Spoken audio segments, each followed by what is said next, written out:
तो प्यारे विद्यार्थियों, तो शुरुआत करते हैं हम आज एंटोनिम के लेक्चर से, जिसके अंदर पहले एंटोनिम को क्लियर करते हैं कि एंटोनिम होता क्या है। इस वर्ड को ही क्लियर करें, पहले इस वर्ड को क्लियर करते हैं। वर्ड द एंटोनिम इज, बेटा ये जो वर्ड है ना ante, this word ante, this word came from the word anti, जैसे एंटी नेशनल, एंटी टेररिस्ट, है ना, एंटी सेप्टिक, एंटीबायोटिक, है ना, हम कहते हैं। तो एंटी का मतलब क्या हुआ? That is against. एंटी का मतलब क्या हुआ? अगेंस्ट, कि किसी के भी खिलाफ। और अगर हम इस वर्ड की बात करें नीम्स, तो names came from the word name, तो ये इंडिकेट करता है वर्ड नेम को। तो मतलब ये इसका मतलब हुआ विपरीत और इसका मतलब नाम, विपरीत नाम। तो इसको हम कह देते हैं विपरीतार्थक शब्द। इनको क्या कहते हैं? विपरीतार्थक शब्द।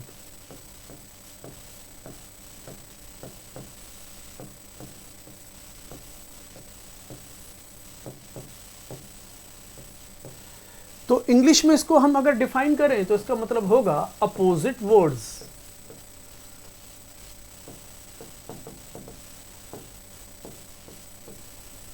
तो आज हम सीखने जा रहे हैं अपोजिट वर्ड्स, कि जो वर्ड दिया गया है उस वर्ड का अपोजिट। हाँ, देख रहा हूं मैं बेटा आपके कमेंट्स। राधे राज, VKS, निगम कुमार, विक्की कुमार, अंशु, पेस्ट्री, ये पेस्ट्री भाई क्या क्या नाम है? अच्छा, पेस्ट्री विद शिवम, बहुत बढ़िया भाई। Rani Kumari, Manisha Kumari, Pragya, Saurabh, Vicky, Ravi. Good morning everyone, everyone good morning, दिल से गुड मॉर्निंग। आप सभी का स्वागत है इधर हमारे इस ऑनलाइन प्लेटफॉर्म पर। हाँ जी, तो एंटोनिम्स का आपको डेफिनेशन क्लियर हुआ होगा। अब एंटोनिम का अगर आपको डेफिनेशन क्लियर हो गया है तो बेटा अब करते हैं प्रीवियस ईयर में आए हुए कुछ क्वेश्चंस। Let's start. तो बेटा हमारे पास पहला वर्ड आ गया, पहला वर्ड आ गया, कीजिए इसे। तो कीजिए इसे, पहला वर्ड हमारे सामने है।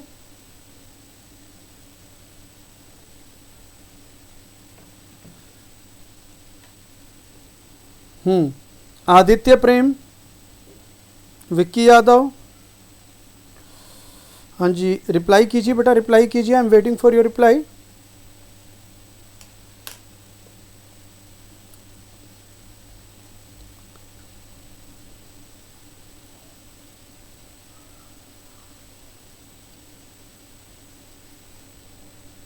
हाँ जी बेटा, देखिए।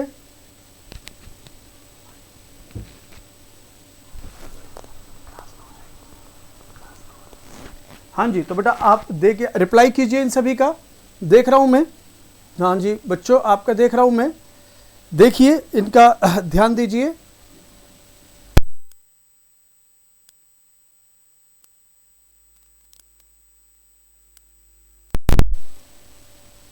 तो देखिए बेटा, क्विंट, क्विंट का मतलब क्या हुआ? दैट इज,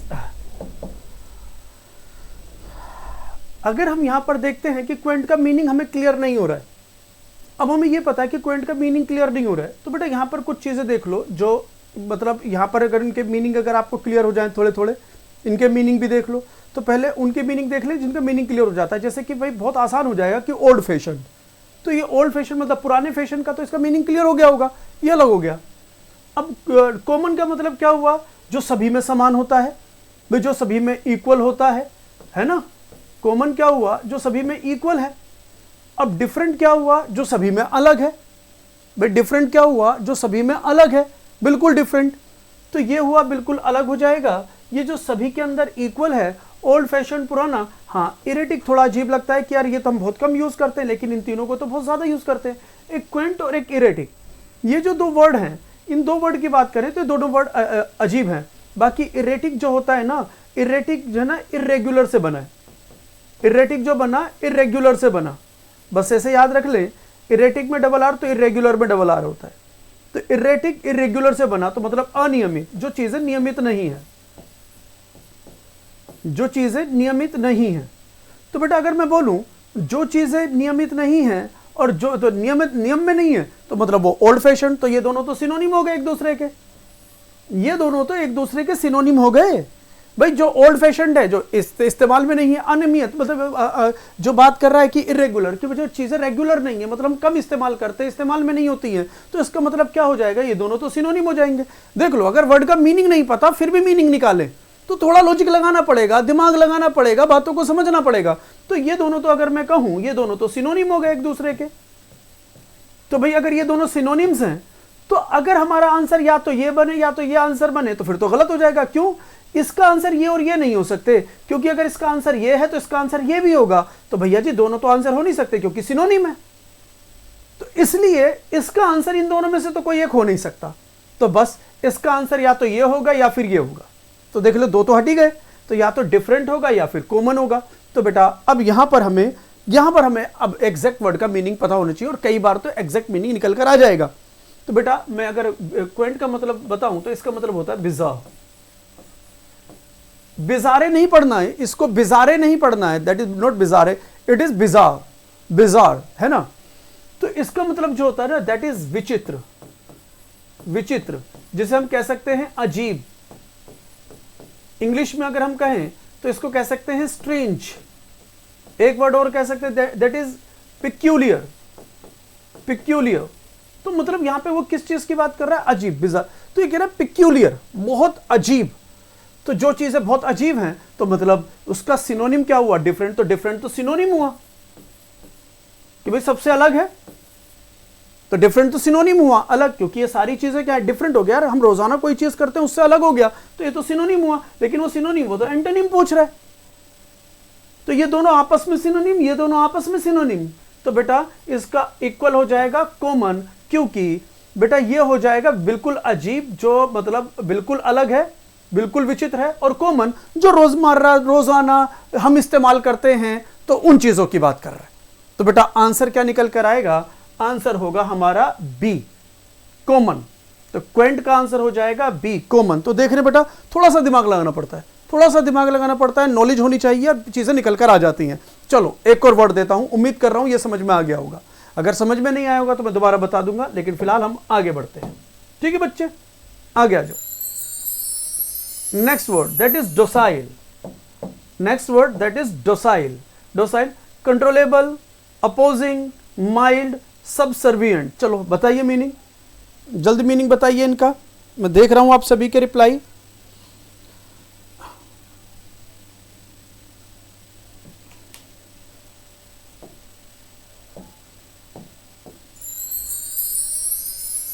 बेटा यहां पे आपने पूछा सी और डी। बेटा जो ओल्ड फैशनड है, जो पुराना है, मतलब कि वो रेगुलर नहीं है, तो ये होता है रेगुलर। जो चीज पुरानी चीजें हैं वो रेगुलर नहीं है, तो इसलिए दोनों सिनोनिम हो गए। अगर ये दोनों सिनोनिम है तो ये तो इसके आंसर हो ही नहीं सकते ना, क्योंकि एक क्वेश्चन के दो रिप्लाई तो देगा नहीं, इसलिए ये दोनों हो नहीं सकते। ठीक है बेटा, वापस आते हैं इसी पर, अपने इस क्वेश्चन पर आते हैं। तो डोसाइल का कंट्रोलेबल, अपोजिंग, माइल्ड या सबसर्विएंट, या सबसर्विएंट। हाँ जी बताइए। तो इसका आंसर क्या होगा, आंसर बताइए बेटा। कंट्रोलेबल, अपोजिंग, माइल्ड या सबसर्विएंट।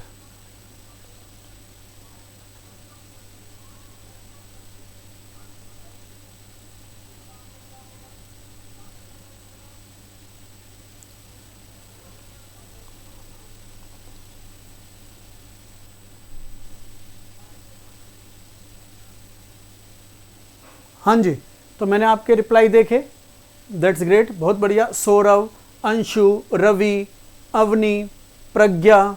तो देखो बेटा, मैं इसको भी एक्सप्लेन करता हूं, ध्यान दीजिएगा। देखो एक एक करके मीनिंग लेते हैं पहले इनके। तो सब सर्विएंट, तो बेटा ऐसे मान लो सब सर्विएंट, तो सब तो सभी मानो, और सर्विएंट का मतलब क्या हो जाएगा, जैसे सर्वेंट, ऐसे मानो सर्वेंट। जैसे ऐसे मानो प्रिंसिपल और वाइस प्रिंसिपल, ऐसे मानो कि इंस्पेक्टर, सब इंस्पेक्टर, तो इंस्पेक्टर बड़ा, सब इंस्पेक्टर उसके नीचे, प्रिंसिपल, वाइस प्रिंसिपल। इसी प्रकार से हमारा सर्वेंट और सब सर्विएंट, मतलब क्या हो जाएगा कि यहां पर सब सर्वेंट, तो मतलब क्या हो जाएगा, जो सर्वेंट जो किसी के अधीन है। जैसे हम बात करते हैं इंस्पेक्टर के नीचे कौन होता है, सब इंस्पेक्टर, प्रिंसिपल के नीचे क्या होता है, वाइस प्रिंसिपल। तो उसी तरीके से उसी तरीके से हमारा जो इसका मीनिंग हो जाएगा किसी के नीचे, किसी के अंदर, किसी के अंतर्गत। तो इसका मतलब हो जाएगा अधीन, किसी के अधीन होना, कोई चीज गुलामी में होना, किसी के अंडर होना। तो एक कैसा जाएगा, किसी के अंडर होना, किसी के गुलाम होना, किसी के अधीन हो जाएगा। तो सब सर्विएंट को मानो सब सर्वेंट। क्लियर हो गया। तो भाई अपोजिंग क्या होता है, किसी को विरोध करना, अपोज करना, किसी का विरोध करना। अगर हम किसी का विरोध कर रहे हैं तो हम क्या बन रहे हैं, थोड़े ढीठ बन रहे हैं। और ढीठ को इंग्लिश में हम एडामेंट भी कह देते हैं। ढीठ को हम इंग्लिश में एडामेंट भी कह देते हैं, ढीठ, जिद्दी, ठीक है ना। इसको हम एडामेंट भी कह देते हैं।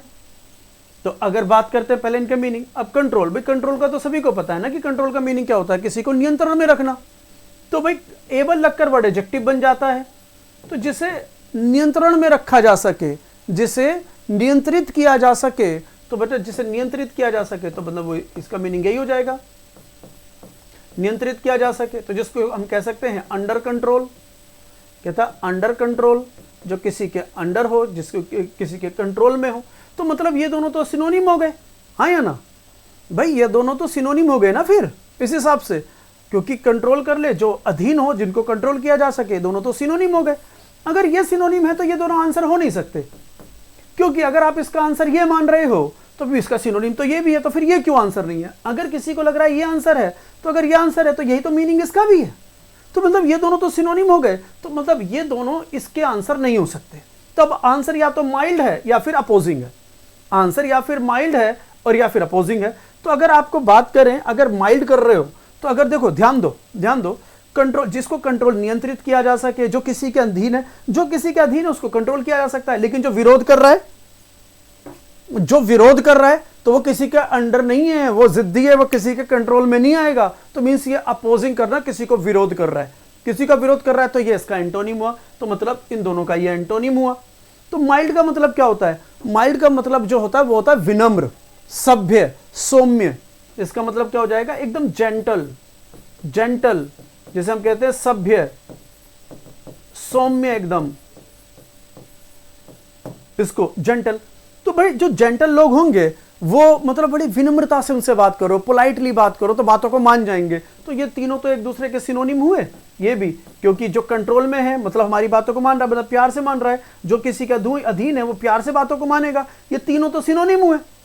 अब ये तीनों सिनोनिम हुए तो ऑब्वियस ये इसके आंसर हो नहीं सकते। तो बेटा आंसर होगा अपोजिंग। जबकि अभी हमने इसका मीनिंग नहीं देखा। मैं कह रहा हूं अगर किसी को इसका मीनिंग नहीं पता तो इनसे ही हमने आइडिया लगा लिया आंसर ये बनेगा, जबकि इसका मीनिंग नहीं पता हमें, तो आंसर अब यही होगा। और वैसे इसका मीनिंग जो होता है दैट इज पोलाइट। क्या हो जाएगा, पोलाइट, एकदम विनम्र। पोलाइट क्या हो जाएगा, विनम्र। और अगर आप इस बात को समझ रहे हैं कि विनम्र, तो विनम्र वो होगा कि भैया जो विनम्र होगा तो ये तो उसका सिनोनिम हो गया। तो जो विनम्र होगा उसको कंट्रोल किया जा सकता है, जिसे कंट्रोल करोगे वो किसी के अधीन हो सकता है। तो ये तो तीनों एक दूसरे के सिनोनिम्स हो गए। और भाई ये क्या होगा, एडामेंट, अपोजिंग, जो विरोध कर रहा है, जो मतलब किसी प्यार से बातों को नहीं मान रहा। कोई कह रहा है ये कर ले, भाई क्यों कर ले, रीजन भी तो होगा। वो अपनी बातों में तर्क रख रहा है, वो अपनी बातों में तर्क रख रहा है। तो बेटा आंसर होगा इसका बी। उम्मीद कर रहा हूं समझ में आ गया होगा। अगर समझ में आ गया है तो बेटा देखो लाइक बनता है। बात समझ लो, समझ में आ गया तो लाइक बनता है। क्योंकि बेटा सिर्फ शब्दों को याद करने से बात समझ में नहीं आती। जब आपके सामने एंटोनिम्स आते हैं तो आप अगर किसी वर्ड का मीनिंग नहीं भी आता तो भी आप मीनिंग निकाल सकते हो, लेकिन उसके लिए आपको थोड़ा दिमाग लगाना पड़ेगा। देखो वोकैबुलरी याद होनी चाहिए, वो अच्छी बात है। वोकैबुलरी याद होनी चाहिए, वो अच्छी बात है, वो तो बिल्कुल है।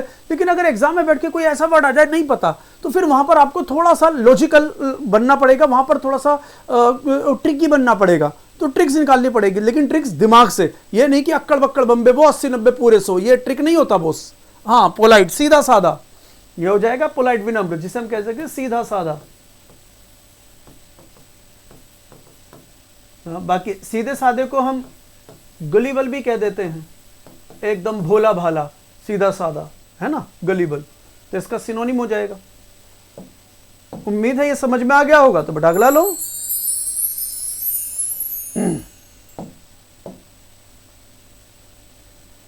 हाँ जी, विजिलेंट। तो इसका आंसर देखें, ऑब्जर्वेंट, अराउज्ड, नम्ब, एक्टिव। जल्दी बताएं।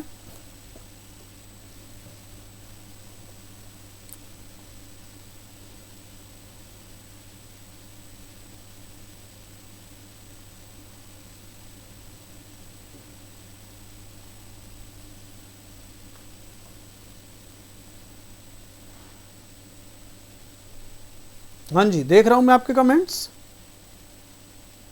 हाँ बेटा, न्यूटन वाला दिमाग लगा तू, बहुत बढ़िया रवि, बहुत बढ़िया। Reply reply reply. देखें, विजिलेंट का ऑब्जर्वेंट, अराउज्ड, नम या एक्टिव।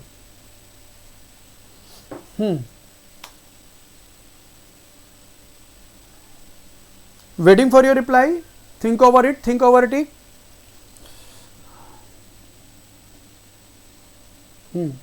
रवि का रिप्लाई आया, पूजा कुमार,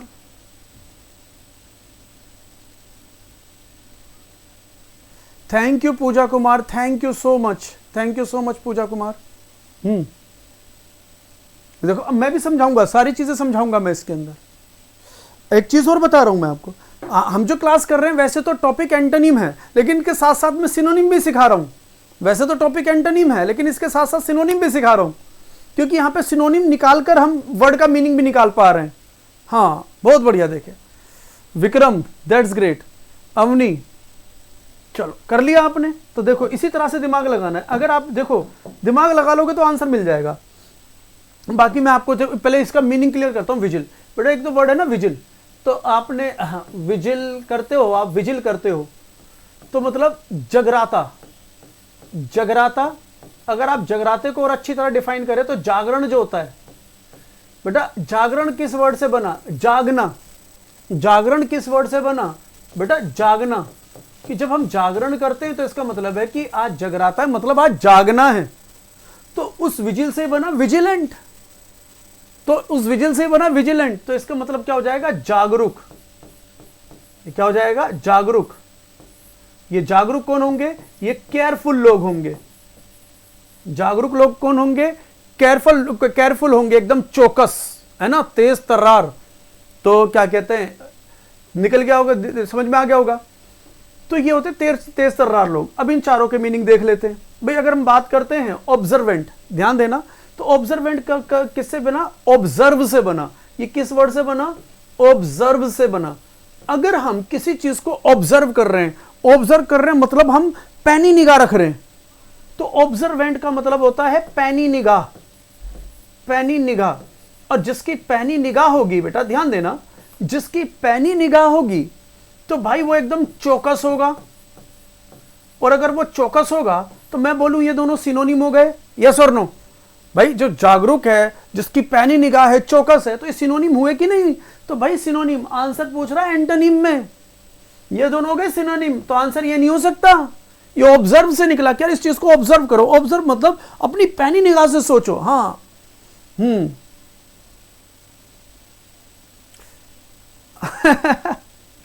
हाँ। तो बेटा रवि, मैं जो बता रहा हूं बेटा, अभी बैच आएगा ना, तो जब बैच आएगा, जब मैं इनको 0 लेवल से सिखाऊंगा, जब बैच आएगा, इनकी प्रोनाउंसिएशन क्या है, वर्ड को कैसे प्रोनाउंस करते हैं, कैसे शब्दों को बोला जाता है, स्पेलिंग कैसे बनाते हैं, ये सारी चीजें सिखाऊंगा, है ना। अभी तो मैं डायरेक्ट भाई कहते हैं कि अभी तो ट्रेलर टाइप है, तो अभी ट्रेलर देखो कि भाई ट्रेलर अगर आपको पसंद आएगा तभी तो फिल्म देखोगे।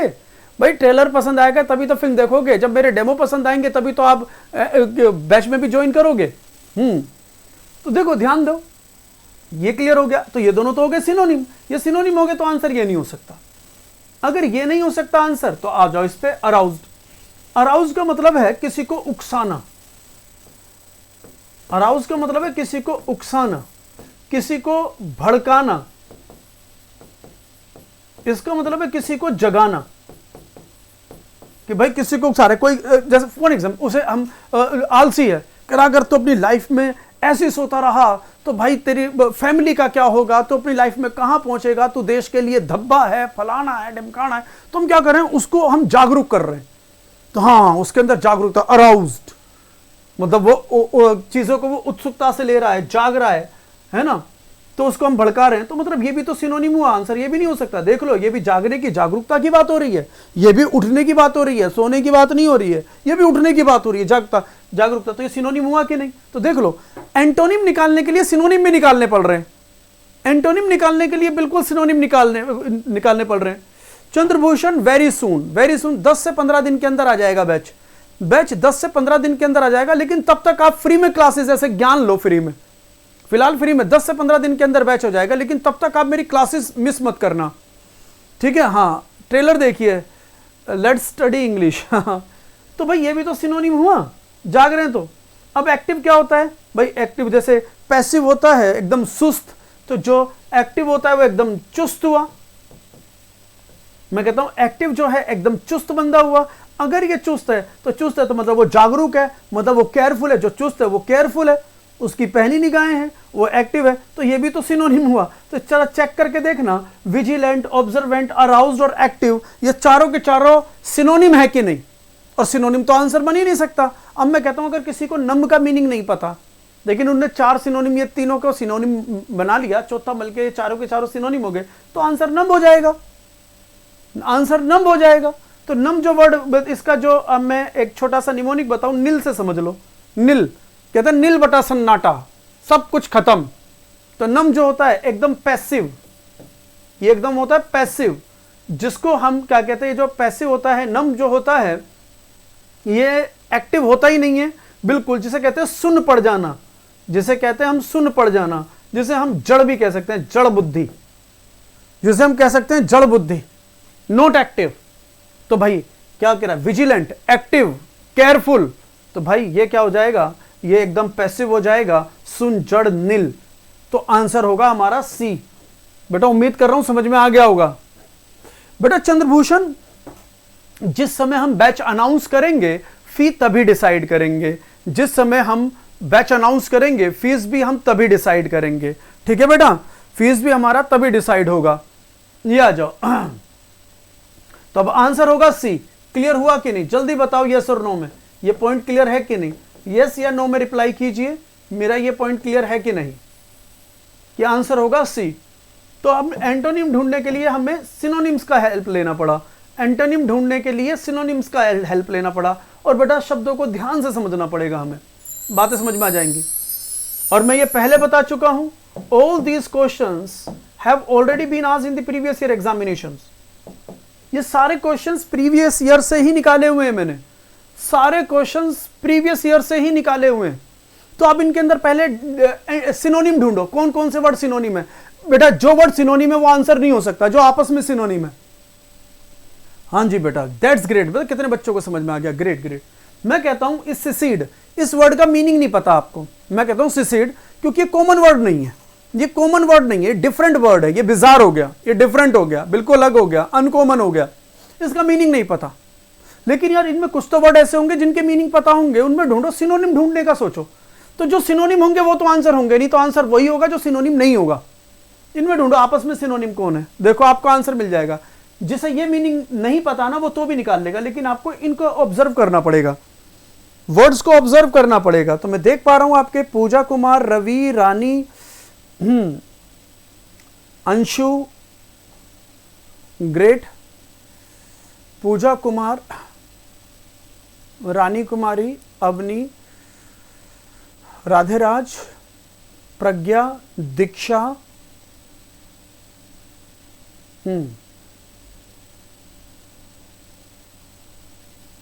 सौरभ कुमार,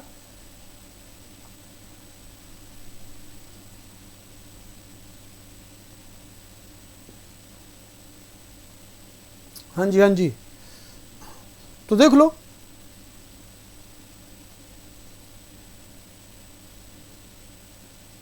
तो यहां देखते हैं इनके मीनिंग एक एक करके।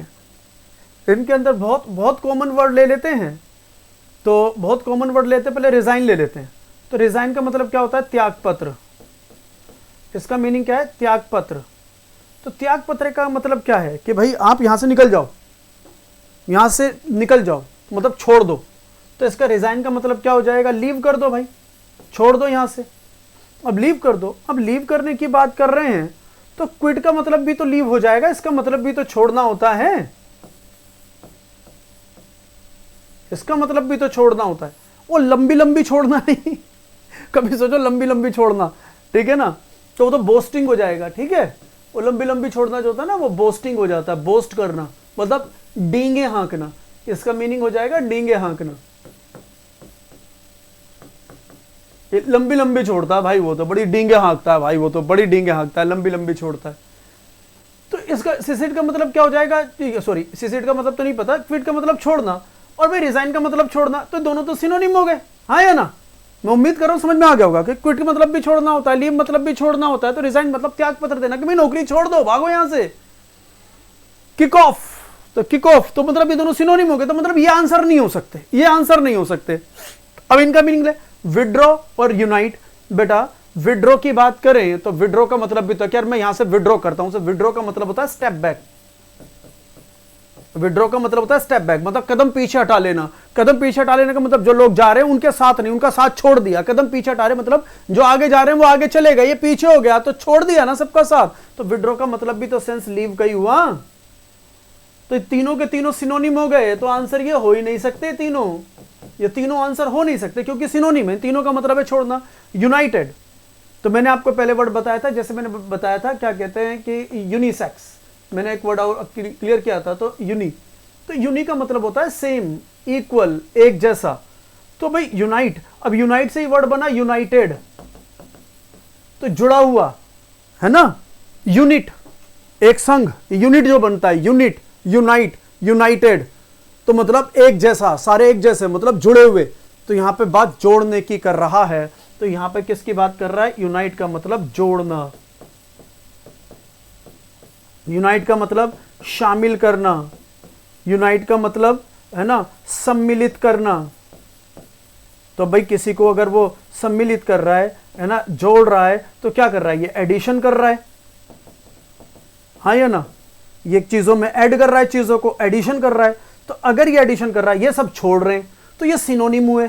तो मतलब तीन तो आंसर हो नहीं सकते इसके, यही अलग है, छोड़ रहा है। तो बेटा अगर ये छोड़ रहा है तो आंसर हमारा ये 4 का आंसर हो जाएगा डी, जबकि इसका मीनिंग नहीं पता हमें, जबकि इसका मीनिंग नहीं पता हमें, फिर भी हमें पता चल गया आंसर ये होगा, क्योंकि ये चारों में अलग है, ये चारों में अलग है। रीजनिंग भी तो करते हो ना आप, रीजनिंग भी तो करते हो कि भाई कुछ 4 वर्ड होते हैं, इनमें से कि जो 3 वर्ड आपस में सेम है, कहीं ना कहीं से कनेक्टेड है, चौथा वर्ड कनेक्टेड नहीं है, तो थोड़ी रीजनिंग लगा लो।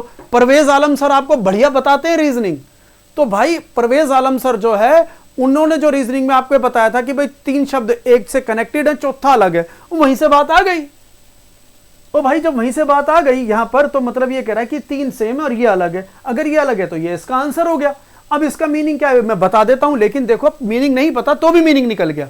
तो समटाइम्स हमें मीनिंग नहीं आता तो भी हम भी निकाल लेते हैं। तो इसका मतलब होता है टू रिमूव, इसका मतलब होता है रिमूव, मतलब हटाना या हटना, रिमूव करना, हटाना या हटना। जैसे व्हाट्सएप ग्रुप से रिमूव कर दिया तो सिसीड करना होता है, वो सिसीड मतलब हटा देना, रिमूव करना, और ये जोड़ लेना। तो भाई अपोजिट हुआ ना, ये कह रहा हटाना, ये कह रहा है जोड़ना, ये कह रहा हटाना, ये कह रहा है जोड़ना। तो ये चारों हटाना मतलब ये छोड़ने का सेंस हो गया, तो रिमूव का मतलब ये छोड़ने का सेंस हो गया, लीव। तो ये चारों सिसीड, क्विट, विड्रॉ, रिजाइन, ये चारों के चारों सिनोनिम हुए, ये चारों के चारों सिनोनिम हुए। तो मतलब यही अलग है, तो यही इसका आंसर हो जाएगा, यही एंटोनिम है। तो आंसर हो जाएगा इसका डी। उम्मीद कर रहा हूं समझ में आ गया होगा। जल्दी बताओ समझ में आया कि नहीं, जल्दी रिप्लाई करें यस या नो में, जल्दी रिप्लाई करें समझ में आया कि नहीं आया, जल्दी रिप्लाई करें समझ में आया कि नहीं आया, कि हमारे 4 का आंसर जो होगा दैट इज यूनाइट, 4 का आंसर होगा दैट इज यूनाइट। ग्रेट बेटा, अगर समझ में आ गया तो अगला क्वेश्चन आपकी नजर है, देखें, बताइए बताइए। सिनोनिम ढूंढो बेटा, मैं जैसे बता रहा हूं सिनोनिम ढूंढो, बातें समझ में आने लगेंगी।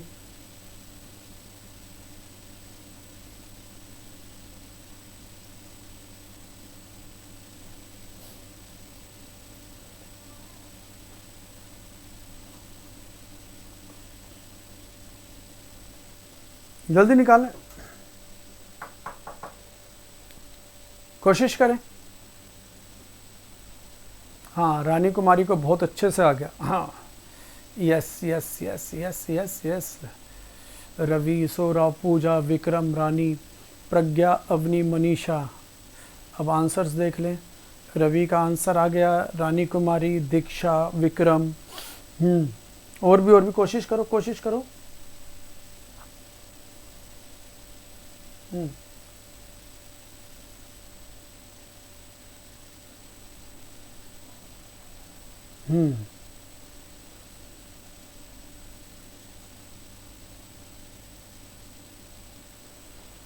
ओके चलो अब मैं समझा देता हूं। देखो मैं समझा देता हूं। स्कैंटी का मतलब जो होता है ना, वो होता है कमी। स्कैंटी का मीनिंग होता है कमी। वैसे बता दूं, कमी का मतलब क्या हो गया? Less, want of. एक वांट ऑफ भी कमी होती है, ठीक है ना? किसी भी चीज की कमी, जो चीज की कमी नजर आती है, तो लेस तो वो होता है स्कैंटी, ठीक है ना? नॉट एनफ इसे कह सकते हैं, जो एनफ ना हो, तो इसे कह सकते हैं less than required, requirement, less than requirement, है ना? तो ये इसके सिनोनिम हो गए स्कैंटी। अब एक एक करके देख लेते हैं। तो मतलब स्मॉल, तो स्मॉल का मतलब तो छोटा होता है ना, मतलब कम। स्मॉल का मतलब क्या हुआ? छोटा। बेटा स्मॉल का मतलब कम भी हो जाता है, कि स्मॉल क्वांटिटी। हमने कहा स्मॉल क्वांटिटी। अगर हम स्मॉल क्वांटिटी कह रहे हैं तो वहां पर स्मॉल का मतलब छोटा नहीं होगा, वहां पर स्मॉल क्वांटिटी का मतलब है कम क्वांटिटी, मतलब मात्रा जो है कम है। तो स्मॉल का मतलब कम भी होता है ना? तो हम कहते हैं कि भाई वो स्मॉल इनकम, स्मॉल इनकम कहा तो इसका मतलब छोटी इनकम नहीं, कह तो देते हैं लेकिन होता है कि कम इनकम, कम है। तो स्मॉल का मतलब कम। अब इसका मतलब भी कमी और इसका मतलब भी कम, तो ये तो सिनोनिम हो गया। ये गया, हाँ जी, ये तो सिनोनिम हो गया, ये गया।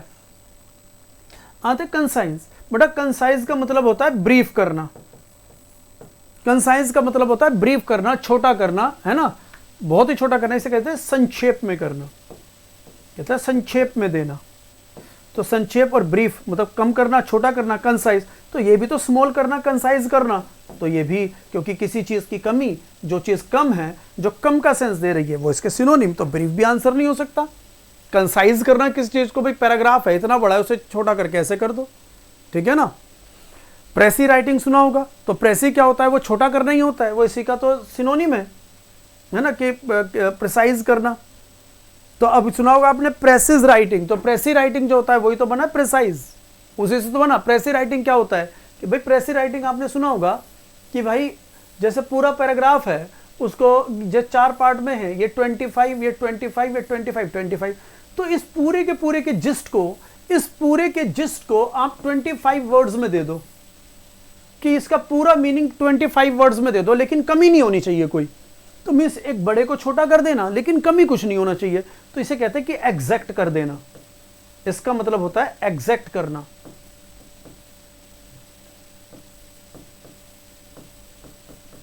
तो एग्जैक्टनेस की बात करता है, जितना चाहिए उतना।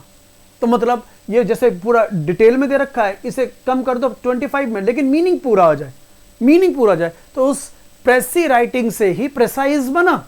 तो इसका मतलब क्या हो गया? बड़े को छोटा करना, छोटा मतलब कम करना, कम मतलब स्मॉल करना, स्मॉल मतलब ब्रीफ करना। तो भाई ये भी तो सिनोनिम हो गया, तो ये भी गया। क्लियर हुआ कि नहीं? ये भी गया, ये भी क्लियर हो गया। तो ये भी भाई कन्ने से कट गई पतंग, पतंग कट गई, तो एक ही बचा, दैट इज प्रोफ्यूज। तो प्रोफ्यूज का जो मतलब होता है कि इसका भरपूर संख्या या मात्रा में, भरपूर होना। इसका अगर मैं सिनोनिम बोलूं एक और, तो दैट इज एबंडेंस।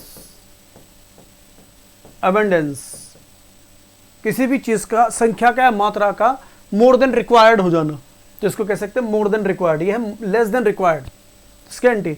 तो मतलब हमें एंटोनिम, तो इसका जो ये भी कम की बात कर रहा था, ये भी कम की, ये भी कम की, ये भी कम की, मतलब छोटे की बात कर रहे हैं, कम की बात कर रहे हैं, कम की बात कर रहे हैं, तो सिनोनिम हो गया। आंसर चाहिए एंटोनिम, तो एंटोनिम आंसर चाहिए, तो भैया जी ये रहा ना, ए आंसर होगा। आंसर क्या हो जाएगा? ए हो जाएगा। हाँ बेटा, फ्यू भी कह सकते हैं, मतलब ऐसी कमी किसको कह सकते हैं? फ्यू, फ्यू हो सकता है। क्लियर हुआ कि नहीं? उम्मीद कर रहा हूं मेरी बात समझ में आ गई। जल्दी बताओ क्लियर है कि नहीं, जल्दी बताओ क्लियर है कि नहीं, फिर अगला पकड़ते हैं। तो इसका आंसर जो होगा दैट इज 5 का आंसर प्रोफ्यूज। जल्दी बताओ क्लियर है कि नहीं। 5 का आंसर हो जाएगा प्रोफ्यूज। Next, exorbitant. एक्सोर्बिटेंट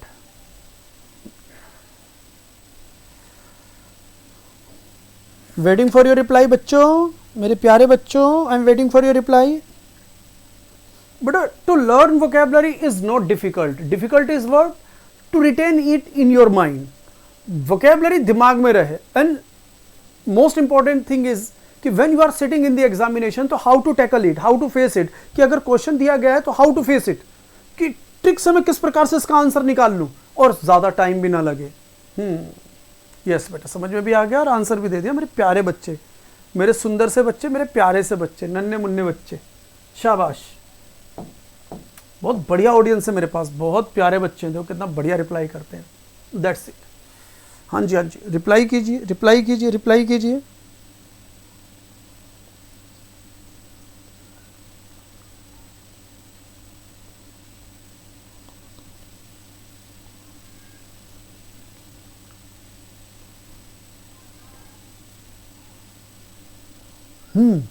देखें, हाँ जी, अब मैं समझा देता हूं इसे. बेटा, exorbitant came from the word access.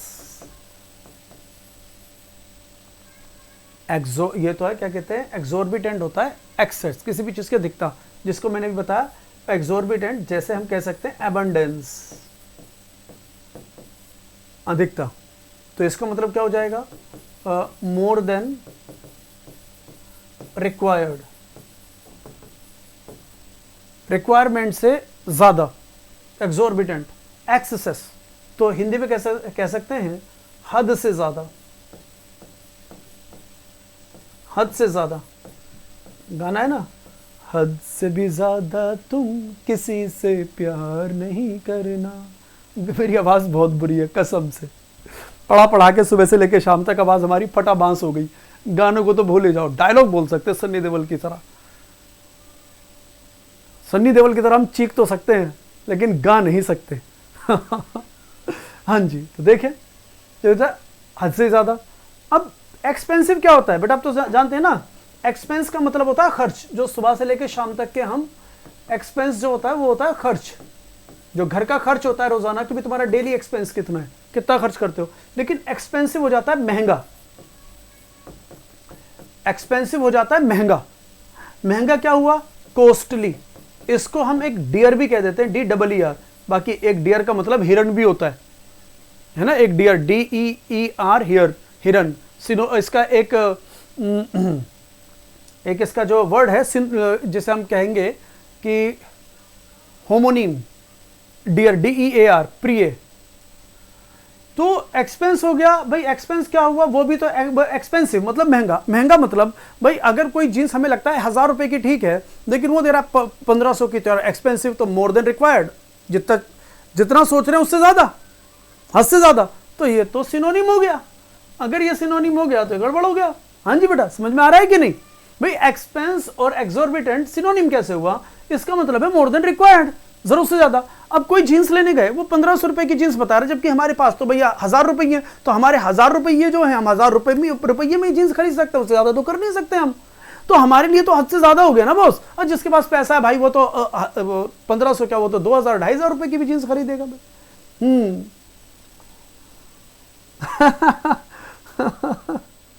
हाँ, सोनू, सौरभ कुमार पहुंचा दे मेरे घर पे ही, नाम पहुंचा दे भाई, बढ़िया. हाँ, सोनू सिंह भाई, ठीक है. ये समझ में आ गया होगा कि ये आंसर हो नहीं सकता, ये आंसर हो नहीं सकता. आगे बढ़ते हैं. हाई का मतलब अगर मैं इंग्लिश में बोलूं तो मतलब ऊंचा. ये क्या हुआ, ऊंचा, ठीक है ना. अगर मैं ऊंचे की बात कर रहा हूं तो ये बात कर रहा है अबव की, मतलब हमसे ऊपर की बात कर रहा है, किसी से ऊपर की बात कर रहा है. ओवर, तो एक ओवर का मतलब क्या होता है, एक ओवर का मतलब एक्सेस ही तो होता है भाई. एक ओवर का मतलब तो क्या होता है, एक्सेस ही तो होता है. जैसे डू नॉट ईट ओवर, मतलब ज्यादा मत खाओ. डू नॉट स्पीक ओवर, ज्यादा मत बोलो, ठीक है. तो एक ओवर का मतलब होता है एक्सेस. तो जब ये एक्सेस होता है, ऊंचा होता है, हाई होता है, ऊपर होता है, तो भाई एक्सेस, ये तो सिनोनिम हुआ. तो आंसर तो ये हो नहीं सकता. तो देख लो सिनोनिम बन रहे कि नहीं, चेक कर लो सिनोनिम बन रहे कि नहीं, क्योंकि यहां पर आप सिनोनिम भी सीख रहे हो, आप एंटोनिम के साथ साथ सिनोनिम भी सीख रहे हो. एंटोनिम के साथ साथ सिनोनिम भी सीख रहे हो. बेटा आंसर 4 में से एक आंसर है. अगर 4 में से एक आंसर है तो एक आंसर तो है. वो तो सभी ढूंढते हैं, लेकिन 3 गलत क्यों हैं, ये भी देखना बहुत जरूरी है। तो उसी की वजह से एक क्वेश्चन का आंसर देने में मुझे 1 2 3 मिनट लग रहे हैं, लेकिन अगर डायरेक्ट आंसर निकालूं तो देख के सोच के एकदम तुरंत सेकंड्स में आंसर लग सकता है। लेकिन यहां एक्सप्लेनेशन कि whatever is going on in my mind, whatever is going on in my mind, तो I am sharing it with you, that is taking some time. To explain something is taking some time. Answer देना time नहीं लगाता, सिखाना time लगाता है। Course को खत्म कराना टाइम नहीं लगाता, कोर्स को सिखाना समझाना टाइम लगाता है। और we shall spend time together, हम टाइम साथ बिताएंगे तो ये चीजें आसान हो जाएंगी। तो बेटा ये तो गलत हो गया। अब आ गया क्रूअल या मोडेस्ट। कहता आंसर या तो क्रूअल होगा और या मोडेस्ट होगा। अब क्रूअल क्या होता है, मतलब हार्टलेस, निर्दयी। क्रूअल को वो हार्टलेस, जिसे हम निर्दयी कह देते हैं।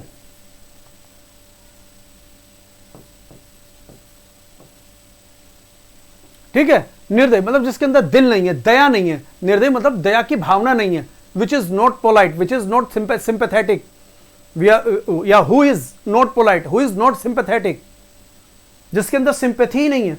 तो मींस ये ना तो इसका सिनोनिम है ना ये इसका एंटोनिम है। देखो ये दोनों तो हो नहीं सकते आंसर, भाई ये दोनों तो आंसर हो नहीं सकते। क्रूअल का मतलब क्या हुआ, हार्टलेस, निर्दयी। तो निर्दयी ना तो इसका सिनोनिम है ना इसका एंटोनिम है, ये समझ लो। ना तो ये सिनोनिम है या ना एंटोनिम है, तो ये तो बिल्कुल अलग ही बिजार हो गया। इसके हिसाब से तो बिजार हो गया, डिफरेंट हो गया। तो मींस आंसर ये भी नहीं हो सकता, क्योंकि ना तो ये सिनोनिम की कैटेगरी में ना एंटोनिम की कैटेगरी में। तो भाई जब ये गया तो आंसर हो जाएगा ये मोडेस्ट। तो मोडेस्ट क्या होता है, दैट इज पोलाइट। ये क्या हुआ, विनम्र। ये क्या हो जाएगा, डोसाइल। पोलाइट, डोसाइल, मोडेस्ट, विनम्र। सभ्य भी कह सकते हैं इसे हम, क्या कह सकते हैं इसे हम, सभ्य। क्लियर हो रहा है कि नहीं? अगर आपको यह बात समझ में आ गई है तो आंसर हो जाएगा मोडेस्ट, डी।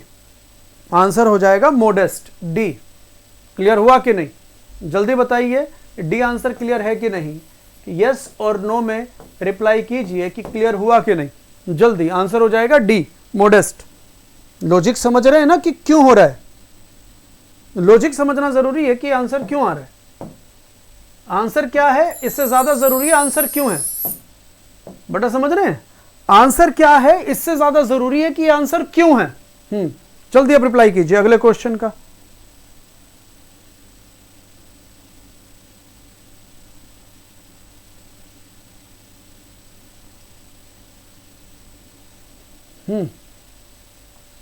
यस बताइए अब आगे।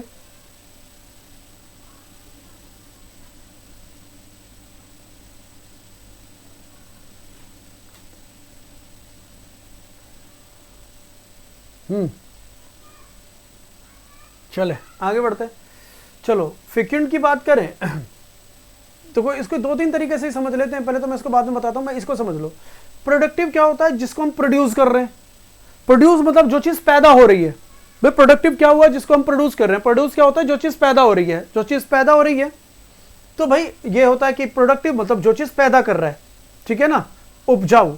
तो बेटा प्रेग्नेंट भी तो किसी चीज को पैदा करना ही हुआ। हाँ जी, प्रोडक्टिव मतलब कोई चीज पैदा हो रही है, चाहे कोई अनाज हो, चाहे कोई प्रोडक्ट हो, तो प्रोड्यूस हो रहा है कोई चीज। प्रोड्यूस का मतलब क्या हुआ, उत्पादन करना। उत्पादन करना, चीजें बन रही हैं। तो भाई यहां पर भी तो उत्पादन हो रहा है, कोई चीज बन रही है ना, कि एक इंसान बन रहा है। तो मैं बोलूं दोनों के दोनों सिनोनिम है, तो ये दोनों तो आंसर नहीं हो सकते। ये क्या हो जाएगा, उपजाऊ हो जाएगा, है ना भाई। उत्पादन करना, उपजाऊ होना, ये उत्पादन की बात कर रहा है। उत्पादन की बात कर रहा है तो चीजें प्रोडक्ट क्या कहते हैं, ये क्या हो जाएगी, ये उपजाऊ की बात कर रहा है तो ये हो जाएगी चीजें उपजाऊ हो जाएगी चीज, है ना, जहां पे चीजें उपज रही हैं। तो प्रेग्नेंट भी तो वही हो जाएगा, चीजें उपज रही हैं। तो दोनों एक दूसरे के सिनोनिम हुए। ये चीजों के ये वस्तुओं की बात कर रहा है, इंसानों की बात कर रहा है, तो सिनोनिम हुए। तो ये तो आंसर हो नहीं सकते। समझ में आया? सिनोनिम हो तो आंसर हो नहीं सकते। रिच, रिच मतलब एक अमीर भी होता है, रिच मतलब समृद्ध भी होता है। रिच का मतलब समृद्ध, समृद्ध मतलब चीजें इनके पास हैं, चीजें बन रही हैं, पैसा आ रहा है, धन संपत्ति है, चीजों में बढ़ोतरी हो रही है। तो समृद्धि का मतलब यहां पे बढ़ोतरी से। यहां पे रिच मतलब अमीर भी है, मतलब उसके पास कुछ है, तो यहां पे समृद्धि का मतलब है बढ़ोतरी। अब समृद्धि का मतलब क्या है, बढ़ोतरी। और अगर स्मृति का मतलब बढ़ोतरी हो रहा है, समृद्ध होना है, समृद्धि हो रही है, तो ये बढ़ोतरी हो रही है। तो अगर बढ़ोतरी हो रही है तो मतलब कि चीजें में उपजाऊ हो रहा है ना, तो मतलब ये भी इसका सिनोनिम हो गया, तो आंसर होगा नहीं। तो देख लो, रिच, प्रोडक्टिव और प्रेग्नेंट तीनों सिनोनिम है कि नहीं, चेक कर लो। तो अब ये तीनों सिनोनिम है, तो पॉइंट इज इन तीन के हमें आंसर आते हैं। अब ये तीन वर्ड देख लो, ये हमने बहुत इस्तेमाल किए लाइफ में, तो ये हमारे लिए कॉमन वर्ड है, ये हमारे लिए कॉमन वर्ड है। लेकिन ये स्पार्स हुआ, फिक्यूंट हुआ, ये अनकॉमन वर्ड है, ये बिजार है, डिफरेंट है, बिल्कुल अलग है, इनका इस्तेमाल हम नहीं करते हैं रोजाना। तो पॉइंट इज जब इन तीन का मीनिंग पता है, इसका नहीं पता, तो इसका आंसर यही होगा, जबकि मीनिंग नहीं पता। देख रहे बेटा, हम क्या कहते हैं, फिक्यूंट को देखकर हमारे साथ दिक्कत क्या है, फिक्यूंट देखा यार इसका तो मीनिंग आता नहीं, मैं इंटोनिम कैसे बनाऊंगा, मैं क्या करूंगा, तो मैं छोड़ के बैठ जाऊं, मैं स्किप मारूंगा, यही गलती होगी। और बच्चा जब स्किप मार देता है तो गलती हो जाती है। देखो, स्किप मारना भी बहुत अच्छा ऑप्शन है जब कुछ भी नहीं पता तो, लेकिन जहां आंसर आप बना सकते हैं ट्रिक से, तो वो भी देखो। तो तीनों सिनोनिम निकल गए, इन तीनों का तो आंसर पता है, इन दो के नहीं पता, तो इन तीनों के पता है, ये तीनों सिनोनिम है, तीनों सिनोनिम है, तो ऑब्वियस इसका आंसर इन तीनों में से कोई नहीं हो सकता, तो आंसर यही हुआ।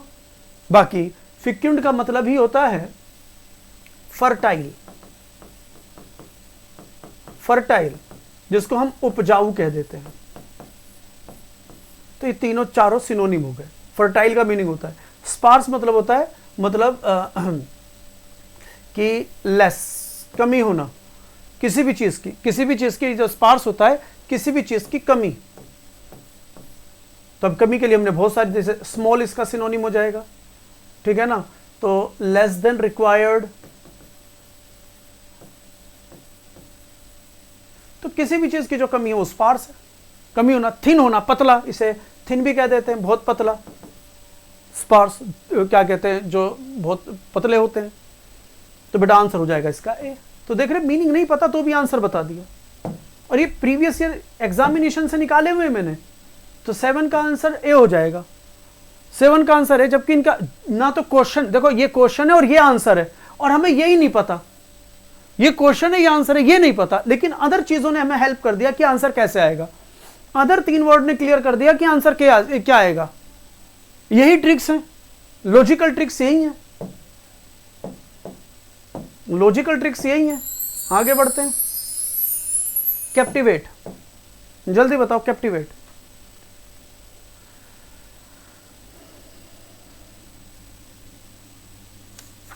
जल्दी जल्दी बताएं।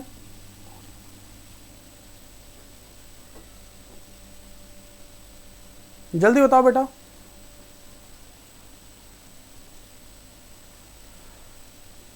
हाँ बिल्कुल, स्पार्स मतलब बैरन भी होता है, स्पार्स मतलब बैरन भी होता है, जिसे बांझ कह देते हैं, कहते उसको हम, जो चीज उपजाऊ ना हो, विच इज नॉट फर्टाइल।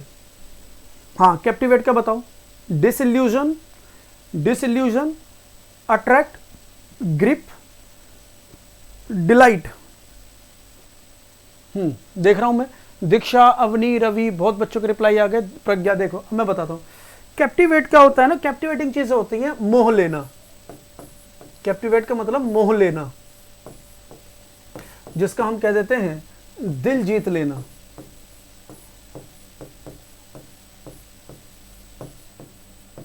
जैसे किसी का डांस परफॉर्मेंस देखा, किसी का डांस परफॉर्मेंस देखा और उसको देख के कहा यार captivating, what does it mean कि यार मेरा दिल जीत लिया, मतलब कि मैं जब देख रहा था ना तो मेरा मन भूल गया, मतलब मेरी निगाहें नहीं हट रही थी, मतलब मैं वहां पे अट्रैक्ट, आकर्षित हो गया था मैं उधर।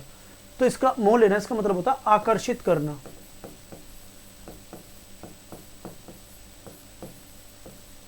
तो कैप्टिवेट क्या हो जाएगा, आकर्षित करना, मोह लेना, दिल जीत लेना, है ना। तो अब पॉइंट इज बाकी, तो आकर्षित करना, अट्रैक्ट, तो अट्रैक्ट तो आकर्षित करना तो सेम ही है। इसका अट्रैक्ट का मतलब ही होता है आकर्षण, आकर्षित करना।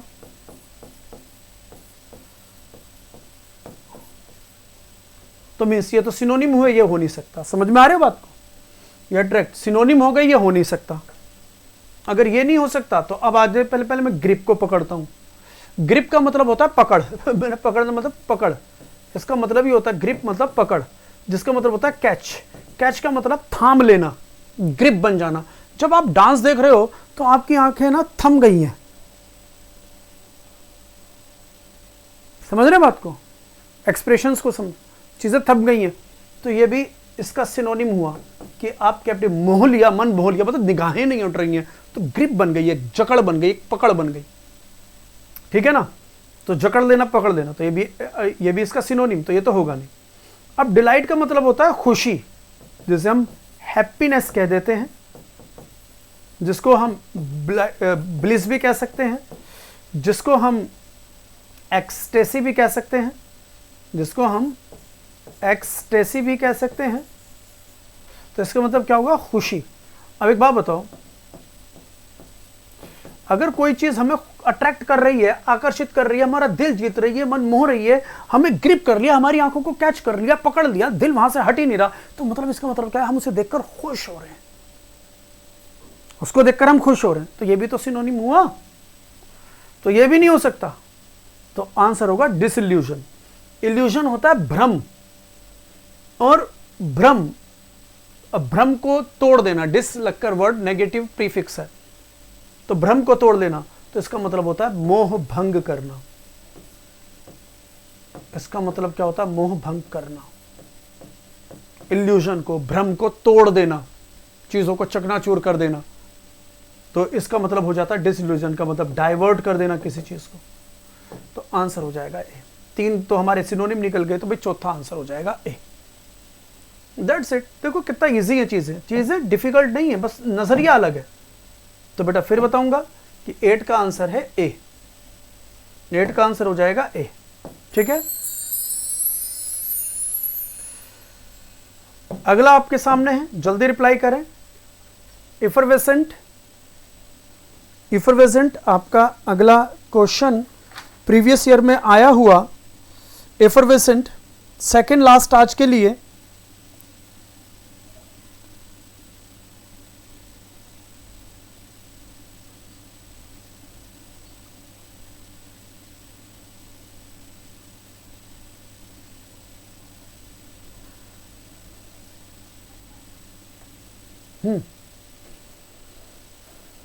Devil good morning devil. हाँ, मंत्रमुग्ध, स्पेल बाउंड, बाकी मंत्रमुग्ध को हम स्पेल बाउंड कह देते हैं। रवि वो भी तुम्हारा ठीक है, वो कैप्टिवेटिंग का जो था, कैप्टिवेटिंग का जो एक सिनोनिम हो सकता है स्पेल बाउंड, मंत्रमुग्ध करना, स्पेल बाउंड, मंत्रमुग्ध कर देना। हाँ जी, इसका आंसर देखें, इनके मीनिंग देख लेते हैं। तो देखो इसका मीनिंग थोड़ा अलग है, पहले इनके मीनिंग को ले लेते हैं। स्टेल का मतलब होता है बासी, स्टेल का मतलब होता है बासी, कोई चीज फीका पड़ जाना, मतलब टेस्टलेस भी हो सकता है, और विच इज नॉट ब्राइट भी हो सकता है, जो फीका पड़ गया है, विच इज नॉट ब्राइट, ठीक है। मीनिंग ले लेते हैं। लिवली का मतलब होता है जिसके अंदर जान होती है, लाइव से बना लिवली, लिवलीहुड मतलब अपने जीविका कमाने के लिए, जीविका। लिवलीहुड क्या होता है? अपनी जीविका कमाना। लाइव मतलब जीवंत, लिवली मतलब जिसके अंदर जीवंत होता है चीजें, कि जैसे जिसका कैरेक्टर, आपने पुरानी फिल्म देखी होगी एक आनंद, बहुत फेमस फिल्म है, राजेश खन्ना और अमिताभ बच्चन की। तो क्या कहते हैं, इसके अंदर जो था, जो राजेश खन्ना था, बड़ा लिवली पर्सन था, जीवंत। गाना जिसमें जिंदगी कैसी है पहेली हाय, सुना होगा ना गाना, वो इसी फिल्म का है। उसके अंदर जो उसका कैरेक्टर था ना, बड़ा लिवली था, मतलब एकदम चटक मचक, चतुर, मतलब चालाक, तेज तर्रार। तो जो लिवली होते हैं वो तो तेज तराक, चटक मटक लोग जो होते हैं, एकदम जीवंत, लाइफ से भरे हुए, ठीक है। मीनिंग समझ लेते हैं अभी। बाउंसी, बेटा बाउंस, मैं आपको अक्सर मैं बोलता हूं ना, अगर मैं कोई आंसर दूं तो मेरा आंसर बाउंस ना मारे, तो बाउंस का मतलब, क्रिकेट खेलते तो आप देखते हैं बॉल बाउंस मार के, मतलब उछल के चल गई ऊंचा, तो मतलब ये जंपिंग का सेंस होता है। ये हो गया जंपिंग का सेंस, ठीक है। तीनों के मीनिंग क्लियर हो गए। तो अब यहां पर अगर हम बात कर रहे हैं जीवंत और ये स्टेल, तो ये तो एंटोनिम हो गए, हाँ या ना। और जो बाउंसी है ये सिनोनिम, क्योंकि भाई जो जिसके अंदर जो उछल कूद कर रहा है, जीवंत, लिवली, जबरदस्त, जिंदा दिल जिसे कह देते हैं हम, इसे कहते हैं कि लिवली मतलब जिंदा दिल। मुर्दा दिल क्या खाक जिया करते हैं, इसे हम कहते हैं जिंदा दिल, लिवली को। तो बाउंसी भी तो वही हो गया ना, मतलब जिसमें उछल कूद कर रहा है, और जो उछल कूद कर रहा है वो बाउंस हुआ, तो ये दोनों तो सिनोनिम हो गए। अब सिनोनिम हो गए तो आंसर ये और ये तो हो नहीं सकते। हाँ जी, आंसर ये और ये नहीं हो सकते क्योंकि दोनों के दोनों सिनोनिम हो गए। ठीक है, दोनों के दोनों सिनोनिम। अब बात आती है आंसर या तो स्टील होगा या फिर रेसिलिएंट होगा। अब रेसिलिएंट क्या होता है भाई, स्टील तो हमें पता है, रेसिलिएंट क्या होता है, तो बेटा इसका मतलब होता है फ्लेक्सिबल।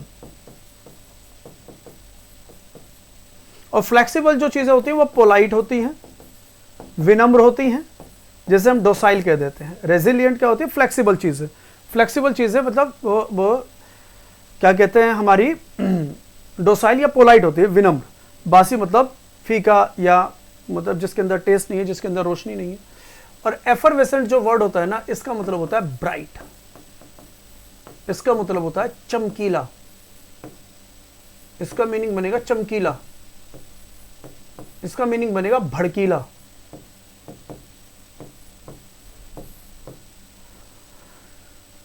समझ रहे बात को बेटा? रवि ले ले मजे, टीचिंग छुड़वा दे तू मेरी। टीचिंग से तेरे को दिक्कत है कोई है रवि? तो अब यहां पर बात समझ में आ गई होगी आपको कि अगर इसका मतलब है चमकीला या भड़कीला, तो बेटा फ्लेक्सिबल तो ना इसका सिनोनिम है ना इसका एंटोनिम है। ये जो वर्ड है रेसिलिएंट ना तो सिनोनिम है ना एंटोनिम है, और ये दोनों सिनोनिम में आंसर हो नहीं सकते। ये कैसे भी मैच नहीं कर रहा, तो ये गलत, तो आंसर हो जाएगा स्टेल। तो जैसे कह रहा चमकीला भड़कीला, तो इसका मतलब हो जाएगा फीका, which is not bright, which is not bright.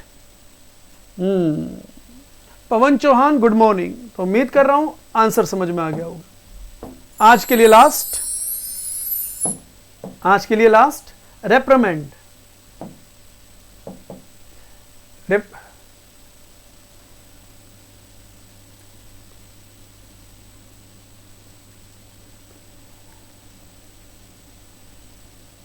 हाँ जी, हाँ जी, रिप्लाई कीजिए।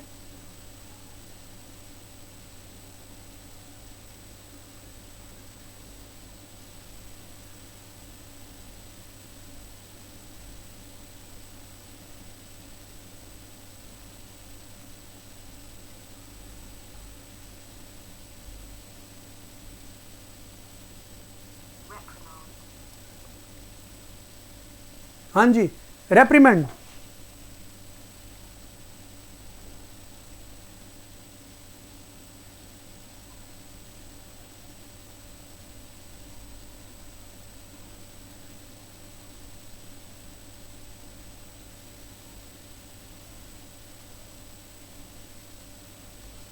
रेप्रिमेंड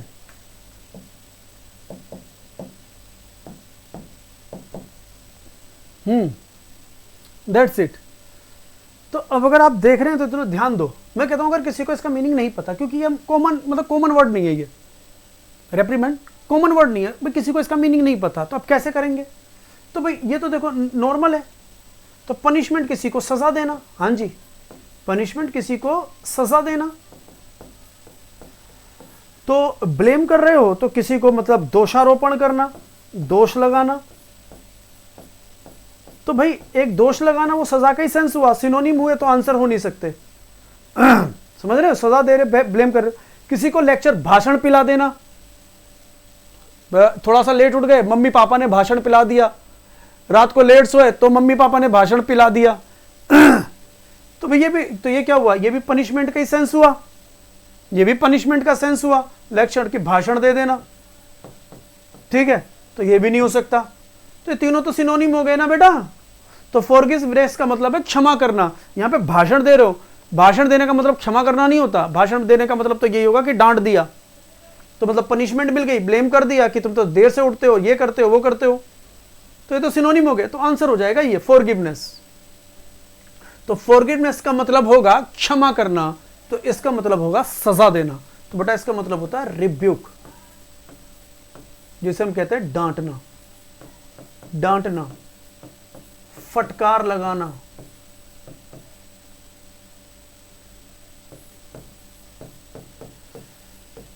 इसको एक वर्ड और स्कोल्ड करना, स्कोल्डिंग हो जाएगा। डांटना, फटकार लगाना, तो है ना।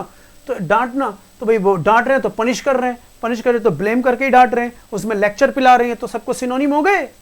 तो आंसर होगा फॉरगिवनेस, क्षमा करना। ये क्या होता है? क्षमा करना। क्षमा ही लिख दो बस, काफी बहुत है। तो क्षमा कर रहे हैं, ये पे डांट कर रहे हैं, यहाँ पे क्षमा कर दिया, कोई बात नहीं, जो हुआ वो हुआ। डेली सुनना पड़ता है, बिल्कुल सभी के साथ होता है। तो बेटा उम्मीद कर रहा हूं देखो आपको ये समझ में आ गया होगा। हाँ जी, हाँ जी, हाँ, तो मैं उम्मीद कर रहा हूं आपको ये समझ में आ गया होगा। हाँ। तो बेटा आज के लिए क्लास हम इतनी रखते हैं। उम्मीद कर रहा हूं आज की क्लास आपने एंजॉय किया होगा। ठीक है, कल भी मिलते हैं एक नए चैप्टर के साथ। तो तब तक जुड़े रहिए, बने रहिए, सीखते रहिए, हंसते हंसाते रहिए, माँ बाप की बातें सुनते रहिए। माँ बाप की बातें डांटना नहीं होती बेटा, वो मार्गदर्शन है। जैसे कि हमारी मैं बोलूँ रोड के ऊपर जो रेड लाइट होती है, वो रेड लाइट हमें बंदिश नहीं लगाती हम पर, जबकि वो हमें रास्ता दिखाती है कि अगर हम उसका रेड लाइट का इस्तेमाल नहीं करेंगे तो जाम लग जाएगा, ट्रैफिक जाम हो जाएगा। तो ऐसी माँ बाप की जो बातें होती हैं वो हमारी वो रेड लाइट की तरह ही है, जो हमारी लाइफ के अंदर कोई जाम ना लगे, कोई ट्रैफिक जाम ना हो, स्मूथली चलता रहे, उसके लिए काम करती है। ठीक है बेटा, तो मिलते हैं अगली क्लास में। तब तक के लिए see you, tata, bye bye, take care.